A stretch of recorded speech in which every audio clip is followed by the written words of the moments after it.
गोष्ट लग्नानंतरच्या प्रेमाची भाग 2. नमस्कार मित्रांनो, चॅनलवर नवीन असाल किंवा आतापर्यंत सबस्क्राईब केले नसेल तर प्लीज सबस्क्राईब करा ही विनंती. कृपया प्लेलिस्टला व्हिजिट द्या.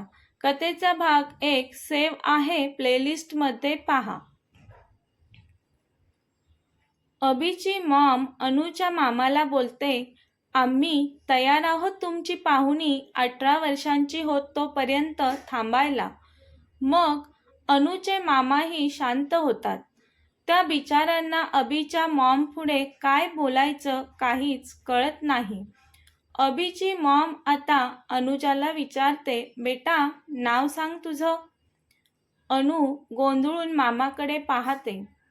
मामा डोळ्यांनीच तिला खुणावतो, सांग तुझं नाव म्हणून. मामा सांग बोलतो म्हणून ती तिचं नाव अनुजा कल्पेश पाटील आहे सांगते. अभिची मॉम खुश होत, खूप छान नाव आहे बेटा तुझं. मला आवडलं, माझ्या अभिलाही आवडेल. अभिची मॉम अभिच्या डॅडना, अहो खूप छान आहे ना अनुजा नाव. आता या क्षणी बायकोला नाही बोलण्याची त्यांची काय भिशात. घरी जायचं होतं त्यांना. मी जर आता नाही बोललो तर घरी जाता जाता अर्धवट वाटेत कुठेतरी बडबड ऐकूनच जीव जाईल माझा. या भीतीने ते तोंडावर उष्ण हसू आणून हो छान आहे बोलतात. अनु तशीच लावण्याच्या बेडरूममध्ये पळतच जाते. आता लावण्याही अनुच्या मागे जाते. काल लावण्यादी रडत होती आणि आता अनु रडू लागलेली.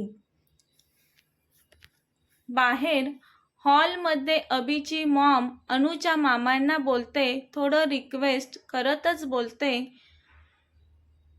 अनुजाच्या आई वडिलांचा कॉन्टॅक्ट नंबर देता का प्लीज. अनुवरही मामाचा जीव असतो. जशी लावण्या तशीच त्यांना अनुही होती. क्षणभरातच त्यांच्या मनात ते विचार करतात, लावण्या यांना पसंत नाही आली. माझ्या मुलीचं लग्न तर जमणारच नाही इथे, पण माझ्या बहिणीच्या मुलीला चांगलं घर मिळेल. तसंही अनु यांना आवडली देखील. मामांच्या विचारावरूनच आपल्या लक्षात येईल अनुचा मामा किती मोठ्या आणि उदार मनाचा आहे ते. कंस मामा नव्हता तो. मामा खूपच प्रेमळ लाघवी स्वभावाचा होता. पण मामी तशी अजिबात नव्हती. इकडे लावण्याच्या बेडरूममध्ये अनु खूप रडत असते. आता लावण्या दी अनुजाला बोलते, अनु अशी रडू नको ना गं. तू सरळ लग्नाला नकार द्यायचा. अशी पळत कशाला आलीस तिथून. मला लग्न नाही करायचे सांगायचं ना त्यांना. माझं काही लग्नाचं वय नाहीये. तू तिथेच नाही बोलली असतीस तर त्यांनीही पुढची अपेक्षा ठेवली नसती. अनु आता लावण्यादीच्या गळ्यात पडून मला तेवढं सुचलं असतं तर मी बोलली नसती का दी. बोलायचं तर दूरच, न बोलताच भीतीने कापरं भरलं मला. तशी लावण्या बोलते, हो ग अनु, तू किती थंड पडली आहेस. तू टेन्शन नको घेऊस. पप्पांशी आपण बोलूया. पप्पा त्यांच्याशी बोलतील जे काही बोलायचं ते. तू शांत हो अनु, एवढ्यात कोणी तुझं लग्न लावून देणार नाही. खरंच दी असंच होईल ना. हो ग वेडाबाई, असंच होईल. आत्याला समजल्यावर ती तरी तयार होणार आहे का तुझं एवढ्या लवकर लग्न लावून देण्यासाठी. तशी अनु, हो दी, माझी आई कधीच माझं लग्न एवढ्या लवकर लावून द्यायला तयार नाही होणार. ती साधं मला तिच्यापासून दूर मुंबईत पाठवत नव्हती, तर ती माझं लग्न लावून दूर पाठवणं शक्यच नाही. हो ना, हो ना अनु, मग कशाला टेन्शन घेतेस? झालं तर मग सोडून दे सगळं टेन्शन. करिअरमध्ये पुढे काय करायचं आहे त्याचं टेन्शन घ्या मॅडम, आणि हे सर्व विसरा आता. अशीच रडत बसणार आहेस का अनु? चल चल आवर आता, कपडे चेंज करूयात. मग दोघीही कपडे चेंज करू लागतात. माझ्यामुळे तुझ्यावर ही वेळ आली आहे अनु, पण बघ मी सर्व बरोबर करीन. लावण्या अनुला बोलते आणि अनुला घाबरू नको म्हणून धीर देत असते. बाहेर हॉलमध्ये अबीची मॉम खुश होऊन अनुजाच्या मामाच्या घरातून निघून गेल्या गेल्यास अनुची मामी आता विजेसारखी मामावर कडाडू लागलेली. काय गरज होती हिला आपल्याकडे घेऊन येण्याची?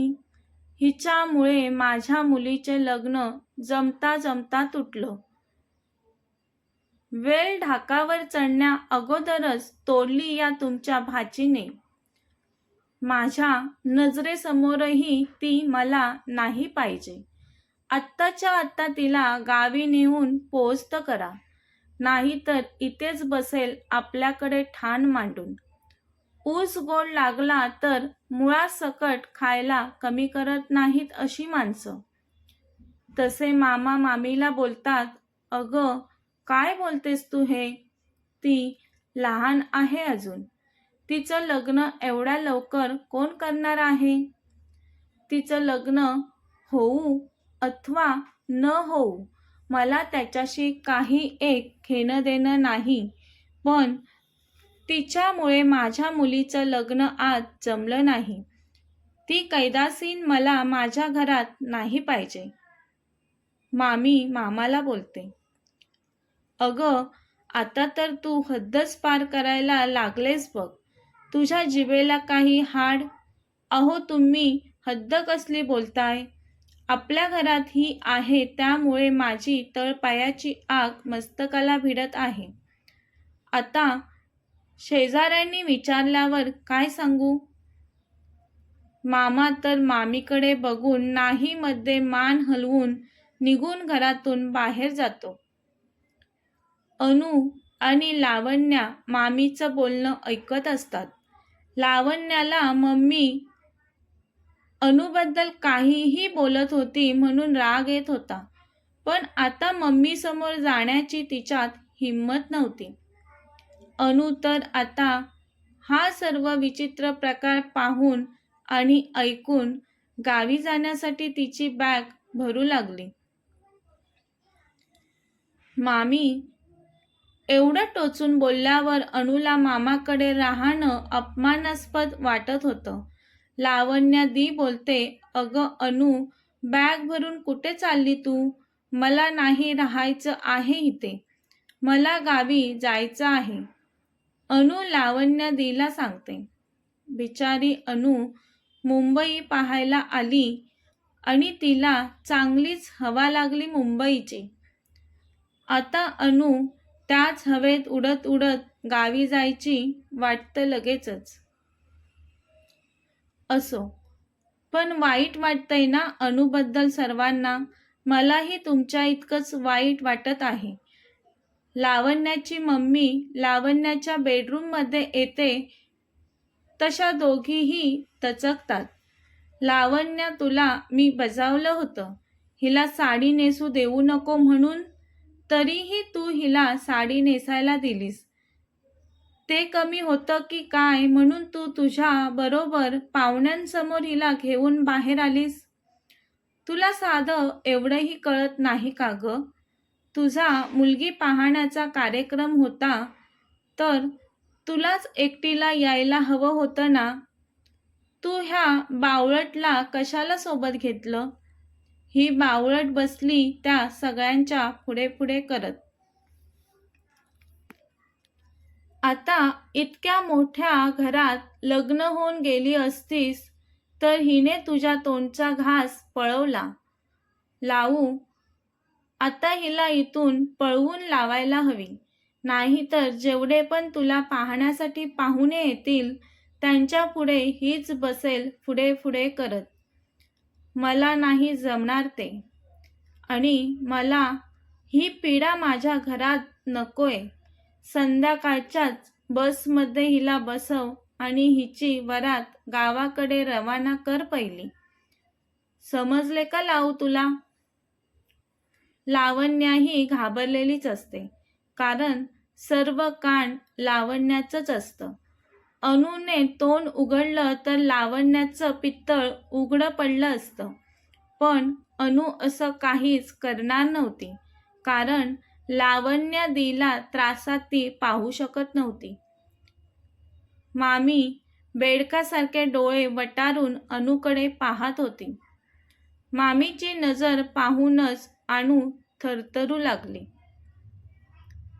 आता मुंबईमध्ये अनुला तिचा चांगलाच आईबाप आठवला होता. जितक्या उत्साहाने ती मुंबईत आली होती तो तिचा उत्साह गळून पडला होता. आता पुन्हा मुंबईत पाऊल टाकेल की नाही बिचारी यात जरा शंकाच होती. पाहूया पुढे, कळेलच आपल्याला अनु पुन्हा मुंबईला येईल की नाही ते.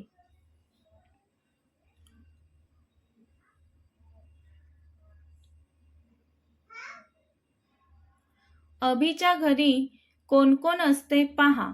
अभिची आई नीलम, अभिचे बाबा रामदास, अभिचे केशव आजोबा, अभिची शालिनी आजी, अभिची आत्या रोहिणी, अभिच्या आत्याची मुलगी सोनिया.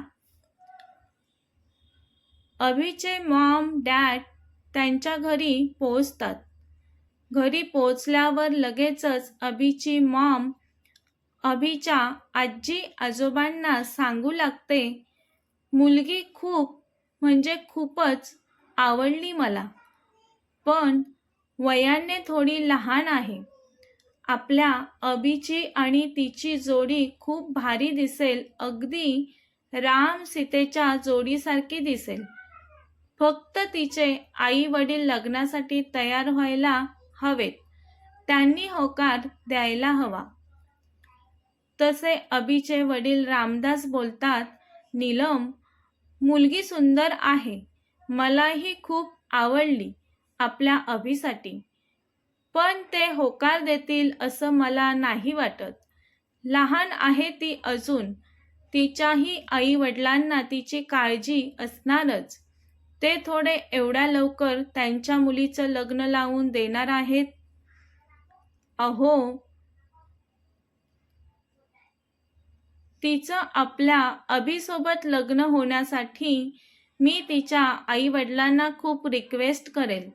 मी त्यांना समजावून सांगेन, तुमच्या अनुला मी काहीच कमी पडू देणार नाही. आईसारखीच माया करीन मी तुमच्या मुलीवर. तुम्ही फक्त लग्नाला होकार द्या. त्या मुलीचा मामाही मला छान वाटला. स्वभाव माणसाचा लगेच कळतो. तुम्ही त्यांच्या कॉन्टॅक्टमध्ये राहा, तेच आपल्याला हे लग्न जमवण्यासाठी मदत करतील असं मला वाटतंय. शालिनी आजी बोलतात, नीलम खरंच एवढी छान आहे का ग ती मुलगी? नाही म्हणजे आल्यापासून नुसतं तिचेच गुणगान चालू आहे. नीलम बोलतात, हो आई, तुम्ही पाहिलं असतं तर तुम्ही तिला लगेचच उचलून आपल्या घरी घेऊन आला असतात. काय तेज झळकत होतं तिच्या चेहऱ्यावर. शरीराचा बांधा एकदम सडसडीत, जशी हवी मुलीच्या शरीराची ठेवण अगदी तशी. जिथे हवी तिथे भरगच्च शरीर तिचं पाहणाऱ्याला तिच्याकडे आकर्षित करतं. नाकी डोळी जशी काही कोरलेली मूर्ती. खूपच छान, अप्रतिम सौंदर्य. आपल्या अभिला नक्कीच आवडेल.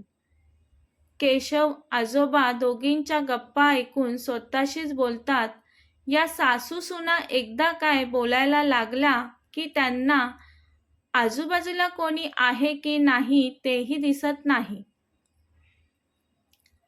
आजी बोलतात, आवडलीच पाहिजे आपल्या अभिला. अगोदरच तो लग्नाला तयार होत नव्हता, आता तयार झाला आहे तर त्याला आवडेल अशीच मुलगी पाहायला हवी. नाही तर. तशा नीलम आजीचं बोलणं तोडत, नाही तर काही नाही. आई, त्याला आवडेलच आणि तो नाही आवडली म्हणून नाटक करू लागला तर आपण त्याला आवडण्यास भाग पाडू. दोघीही एकमेकींना टाळी देतात. ए हुई ना बात, आजी बोलतात. दोघींना खिदळताना पाहून आजोबा बोलतात, आता गप्पा मारूनच आमची पोटं भरणार आहात का दोघीही? केव्हापासून वाट पाहत आहोत आम्ही तुमची जेवणासाठी. नीलम, आता आलात तर 2 घास आमच्या पोटात जाऊ द्यात. जा पटकन आमच्यासाठी जेवण आणा. अभिचे आजोबा बोलतात. नीलम बोलतात, हो बाबा, आणते. आम्ही एवढ्या महत्त्वाच्या मुद्द्यावर बोलत आहोत आणि तुम्हाला भूक लागले बाबा. अहो सुनबाई, डाएट व्यवस्थित असेल तर लग्न कार्यात काम करण्यासाठी या म्हाताऱ्याचा हातभार लागेल. त्यासाठी मला स्ट्रॉंग राहायला हवंय. बाबा, तुम्ही पण ना, काहीही असतं तुमचं. बोलत नीलम बाबांसाठी जेवण आणायला जातात. घरात नोकर असतात पण जेवण वाढायला मात्र नीलमच लागतात सर्वांना. सर्वांची जेवणं उरकतात. नीलमना तर अभि घरी आल्यावरच त्याला कधी एकदाच सांगतोय असं होतं. फोन केला तर अभि फोनवर या विषयावर नीट बोलणार नाही, म्हणून अभि घरी आल्यावरच त्याच्याशी सविस्तर बोलेल. रामदासही ऑफिसला निघून जातात. नीलम त्यांच्या नणंदबाई म्हणजेच अभिची आत्या त्यांना मिस करत असतात. त्या त्यांच्याच वयोगटातील असल्यामुळे दोघींच्या अगदी छान गप्पा जमतात. नीलम यांना वाटते, रोहिणी ताई असत्या तर त्यांच्यासोबत या विषयावर किती गप्पा मारल्या असत्या आम्ही दोघींनी. पण त्या नाही येत आता. इथे कधी येतील त्या घरी? सोनियाकडे गेलेत लंडनला. अनुच्या मामाच्या घरी अनु बॅग भरून गावी जाण्यासाठी निघते. लावण्यादी तिला समजावत असते, अगं अनु, थांब ना, आत्ताच तर आलीस तू मुंबईत आणि इतक्या लवकर चाललीस पण? पप्पा नाहीत घरी, पप्पा आल्यावर तरी जा. अनु बोलते, नाही नको, मला आता जायचं आहे गावी. दी, तू चल ना मला बस स्टॉपपर्यंत सोडायला. अगं अनु, जाऊया आपण, थांब ना, एवढी कसली घाई तुला? तू कशाला वाईट वाटून घेते मम्मीच्या बोलण्याचं? ती मम्मी तशीच आहे. राग आला की ती काहीही बोलून जाते. तू नाही जायचं आता गावी? तुला नसेल यायचं मला सोडायला तर नको येऊस. मी जाते. अनु तिची बॅग उचलून घराबाहेरही पडते. मग नाविलाजाने लावण्याला तिच्या मागून जावे लागते. लावण्या पटकन तिची स्कूटी काढते आणि अनुला रस्त्यात गाठते. चल बस अनु, किती तो राग तुझ्या नाकावर? आणि मम्मीच्या बोलण्याचं वाईट वाटून घेऊ नकोस.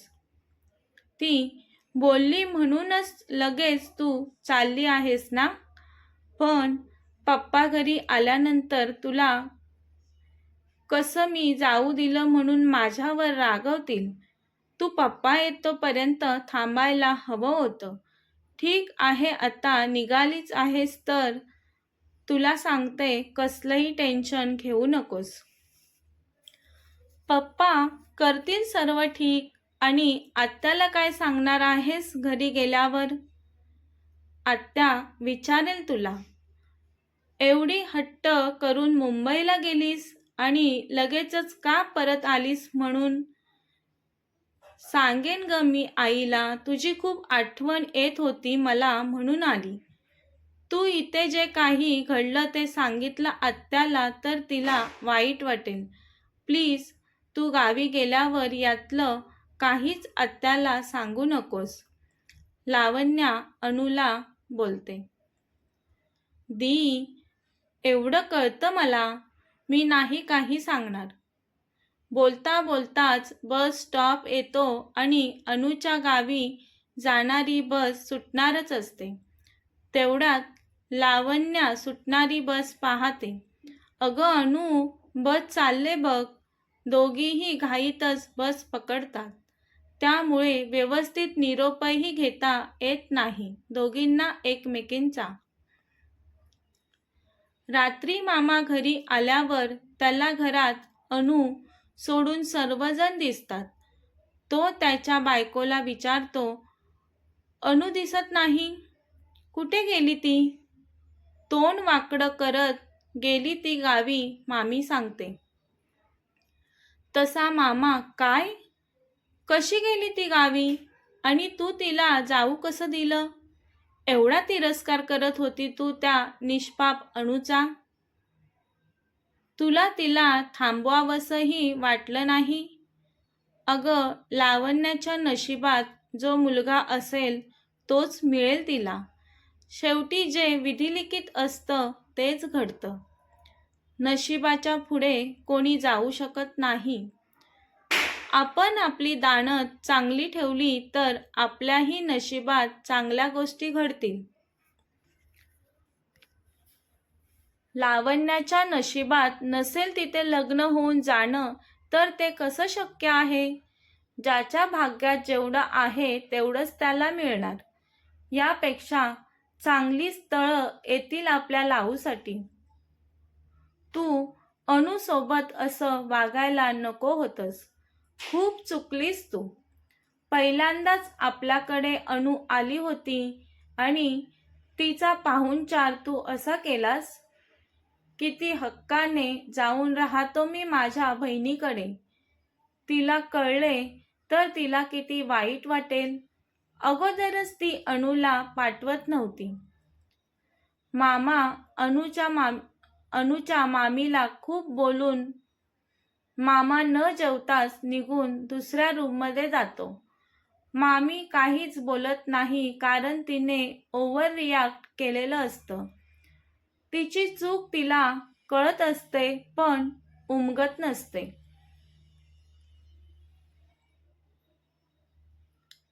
कथेचा पुढील भाग पाहण्यासाठी चॅनलला सबस्क्राईब करा.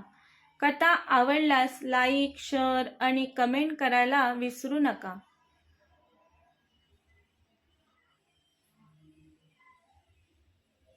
तुम्ही कथा ऐकता पण लाईक करत नाही. प्लीज तसे करू नका. त्यामुळे व्हिडिओ व्हायरल होत नाही. धन्यवाद.